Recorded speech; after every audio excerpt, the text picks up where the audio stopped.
مولانا زمان حمله مغول از بلخ زادگاهش به همراه خانواده کوچ کرد و سپس به شام و بغداد رفت و پس از آنکه به مکه رفت از آنجا به دعوت علاءالدین کیقباد به سمت قونیه سلجوقی رهسپار شد.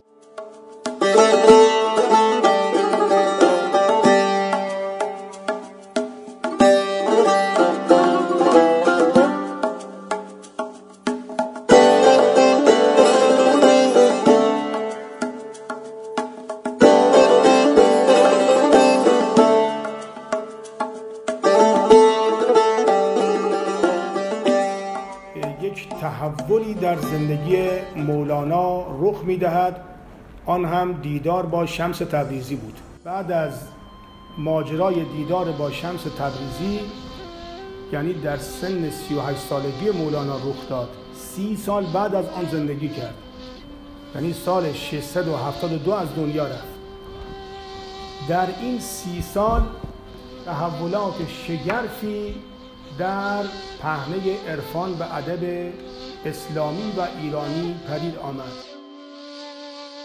کعبه عشاق باشد این مقام، هر که آمد ناقص اینجا شد تمام.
مولانا سخت شیفته حسین ابن علی علیه السلام بود، هم غزل گفته درباره او، هم مثنوی.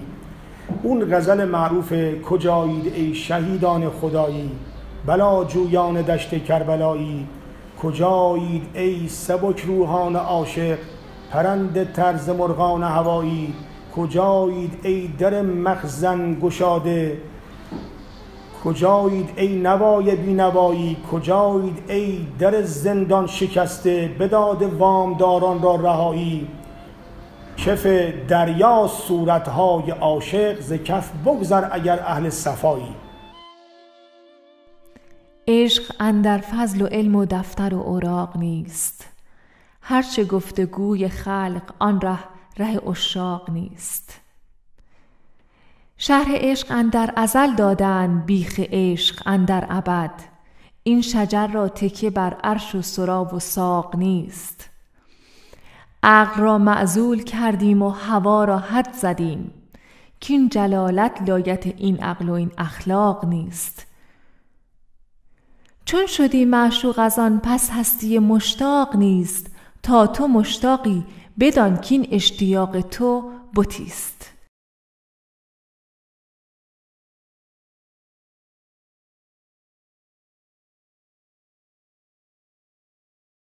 صندوق‌های موجود در مقبره 36 تن از اعضای خاندان مولانا و یاران محرم او را در بر گرفته است.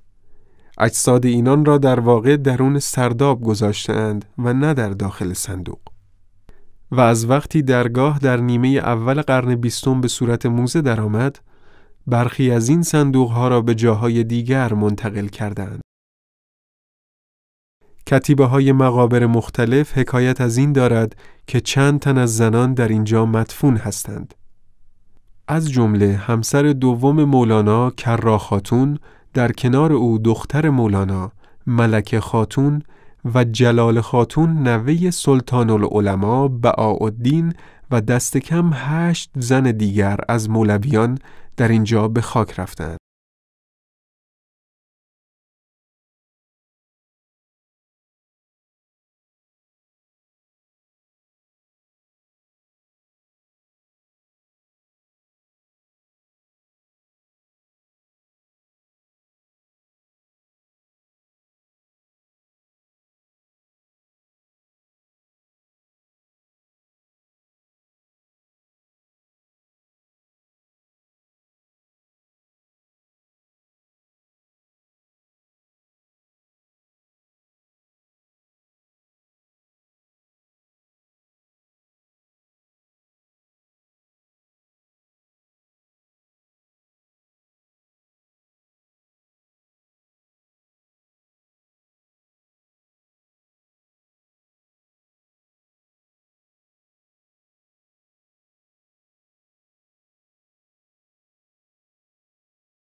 در اون 30 ساله بعد از دیدار با شمس تبریزی 2 کتاب بزرگ، یکی مثنوی مولانا، یکی دیوان کبیر یا دیوان شمس رخ نمود که این یک تحولات چشمگیری بود در عرصه ادب پارسی و عرفان ما که همه را با سخن تحت تاثیر قرار میداد.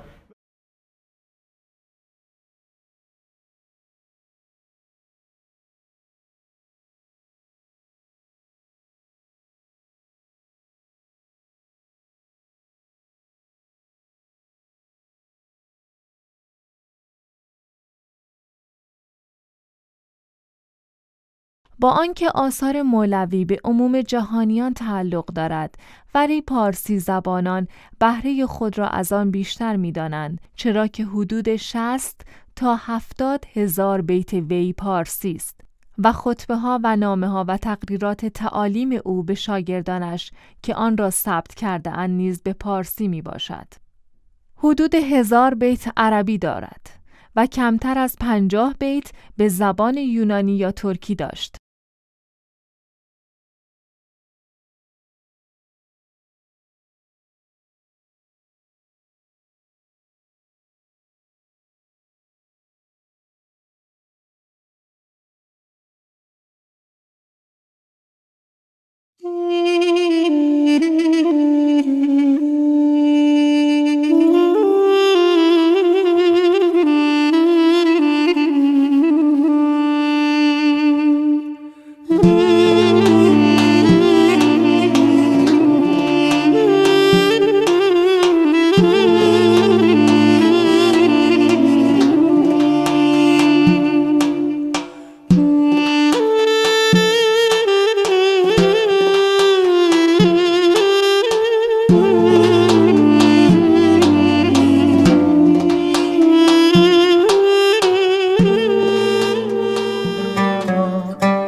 در سلسله مولویان مرید باید نخست در مطبخ خانقاه 1001 روز خدمت کند تا در زمره نوآموزان پذیرفته شود. مرید پس از مدتی پند شنیدن از پیر خود و انجام دستورهای او و نمایاندن قابلیت‌ها و استعدادهای روحانی و اخلاص خود اجازه می‌یافت که در دایره پیروان شیخ در حلقه خواص وارد شود. شیخ ممکن بود که به یکی یا چند نفر از مریدان نزدیک و دست پرورده خود اجازه دهد تا از جانب او دیگران را راه و رسم آغاز سلوک بیاموزند و این گونه مریدان را عموماً خرقه درویشی می‌بخشید و با این رسم آنان را نائب خود قرار می‌داد.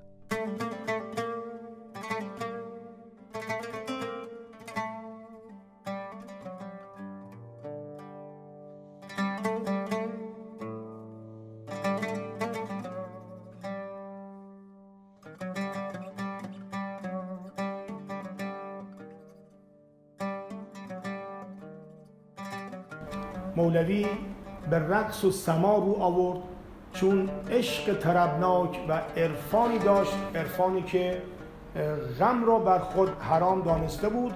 او در اتصال به خداوند بسیار مسرور، بسیار طربناک بود و رقص و سما میکرد. حتی گاهی آن کسانی که می نواختند خسته می شدند، خواب می رفتند ساعتها، اما مولانا مشغول رقص و سما بود و این یکی از شیوه های مولوی بود در عرصه مسائل عرفانی. سما نوعی نیایش توأم با موسیقی و حرکات بدنی است و صرفاً پس از سالها سلوک روحانی درویش، روزه‌داری و خلوت نشینی زمانی به سما می‌پردازد که به مرتبه معینی از کمال عارفانه رسیده باشد. به راستی مولانا شیفته آیین سما شد. سما غذای جان و قوت عشق مولانا برآمد و او پیوسته در آن می‌کوشید. سما مایه آرامش گشت و دریای خیالش را در قالب هزاران بیت روان ساخت.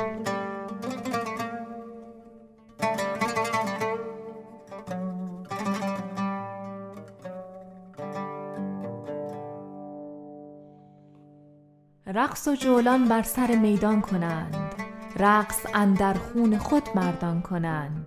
چون رهن ار دست خود دستی زنند، چون جهان از نقص خود رقصی کنند.